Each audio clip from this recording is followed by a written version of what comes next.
नमस्कार, आप देख रहे हैं दिल्ली की आवाज। और इस वक्त की खबर बहुत ही तेजी से वायरल में चल रही है।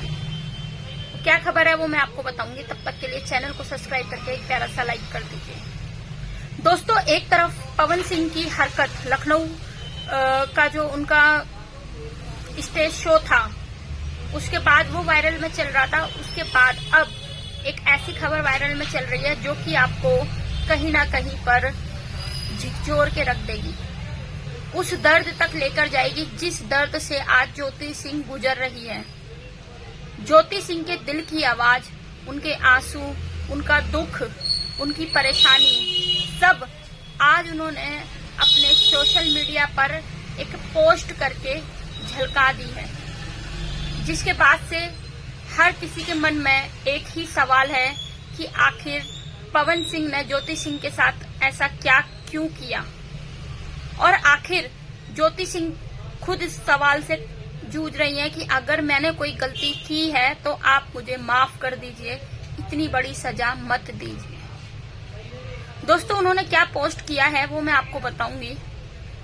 वहां पर ज्योति सिंह ने एक बड़ी ही लंबी चौड़ी पोस्ट के माध्यम से अपने दिल की बात उन शब्दों में बयां करी है जो शायद पवन सिंह तक वो अकेले करना चाहती थी, लेकिन उन्होंने सोशल मीडिया के माध्यम से इसलिए करा क्योंकि लगातार जब ज्योति सिंह पवन सिंह से मिलने की कोशिश कर रही थी तो पवन सिंह के जो उनके साथ में काम करने वाले हैं और पवन सिंह खुद उनसे बात नहीं कर रहे थे।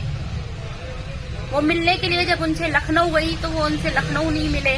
वो मिलने के लिए जब उनके पास कई बार गई तो उनके साथ काम करने वाले लोगों के द्वारा ये कह दिया जाता था कि आप लखनऊ आके मिलिए, यानी कि पवन सिंह उनका किसी भी सवाल का जवाब नहीं देते थे। इसके बाद में उन्होंने अपनी परेशानी बताई कि पवन जी, आप मेरे से इतने नाराज क्यों हैं? अगर मेरी कोई गलती है तो मुझे उसके लिए माफ कर दीजिए। क्या कुछ लिखा ज्योति सिंह ने अपने पोस्ट के माध्यम से वो मैं आपको बताऊंगी। आदरणीय पति पवन सिंह जी, मैं आपसे पिछले कई महीनों से मिलने की कोशिश कर रही हूं। कुछ पारिवारिक मुद्दे और राजनीतिक मुद्दे को लेकर, लेकिन आप मेरे किसी भी कॉल और मैसेज का जवाब नहीं दे रहे हैं। आपके साथ वालों से जब मैं मिलती हूँ और उन्हें कहती हूँ कि मुझे पवन जी से मिलने के लिए बोल दीजिए, तो वो मुझे यही जवाब देते हुए नजर आते हैं कि अभी सर बिजी हैं, अभी सर किसी काम में व्यस्त हैं, सर ने आपको लखनऊ बुलाया है। जब मैं आपसे लखनऊ मिलने के लिए गई तो आप मेरे से लखनऊ में भी नहीं मिले। वहीं मैं आपको बताना चाहती हूँ कि आप मेरे किसी भी कॉल और मैसेज का सकारात्मक रिजल्ट नहीं दे रहे हैं। साथ ही साथ मेरे माता पिता की इज्जत से खेलने का काम किया जा रहा है, उन्हें बदनाम किया जा रहा है, उन पर कई आरोप प्रत्यारोप लगाए जा रहे हैं। वहीं पर जब मेरे पिताजी आपसे मिलने के लिए आए तब भी आप उनसे नहीं मिले, ना ही कोई सकारात्मक आपने जवाब दिया।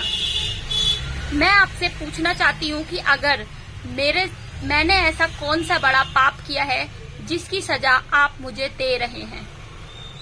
वहीं ज्योति सिंह ने ये सब अल्फाज जो हैं वो ज्योति सिंह के हैं। वहीं ज्योति सिंह ने और क्या कुछ कहा वो भी मैं आपको बताऊंगी। साथ ही साथ ज्योति सिंह ने ये कहा कि अगर आप मुझे अपना पत्नी नहीं मानते, आप मुझे अपनी पत्नी नहीं मानते या मेरे साथ नहीं रहना चाहते तो आप मुझे उसी समय छोड़ देते जब आपने मुझे पहले छोड़ा था।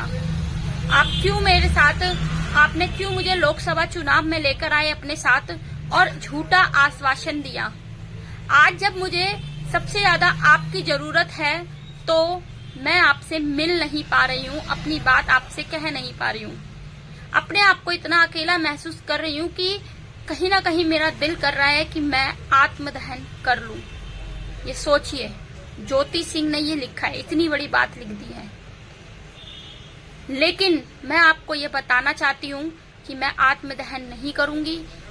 इससे भी मेरे ऊपर, मेरी इज्जत पर और मेरे परिवार, मेरे माता पिता पर कई सवाल उठकर खड़े हो जाएंगे। लेकिन मुझे बड़ा अफसोस है कि आप मेरी बात नहीं सुन रहे हैं। आपके जितने भी पुराने दुश्मन हैं, जितने भी बड़ी बड़ी गलतियां लोग कर देते थे, आप उनसे मिलते थे और उन्हें गले लगाकर माफ कर देते थे। तो मैंने ऐसा कौन सा पाप कर दिया है जिसकी सजा आप मुझे दे रहे हैं? फिर ज्योति सिंह ने इतना लिखने के बाद में उन्होंने बोला कि मेरे पास एक यही माध्यम था अपनी बात आप तक पहुंचाने का। कहीं ना कहीं पर अगर आप मेरी बात सुन रहे हैं तो मुझे विश्वास है कि आप मेरे से मिलेंगे, मेरे से बात करेंगे और कोशिश करेंगे। वहीं पर बताएं आपको कि अब ज्योति सिंह की इस पोस्ट के बाद कहीं ना कहीं पर उनका दर्द झलक रहा है। अकेले होने का दुख वो सहन कर रही हैं और अपनी बात किसी तक नहीं पहुंचा पा रही हैं। बाकी आपको क्या लगता है, क्या ज्योति सिंह और पवन सिंह को साथ में रहना चाहिए या ज्योति सिंह के साथ अन्याय हो रहा है? कमेंट के माध्यम से जरूर बताएं। और जिन्होंने चैनल को सब्सक्राइब नहीं किया है वो चैनल को सब्सक्राइब करके एक प्यारा सा लाइक करना ना भूलें।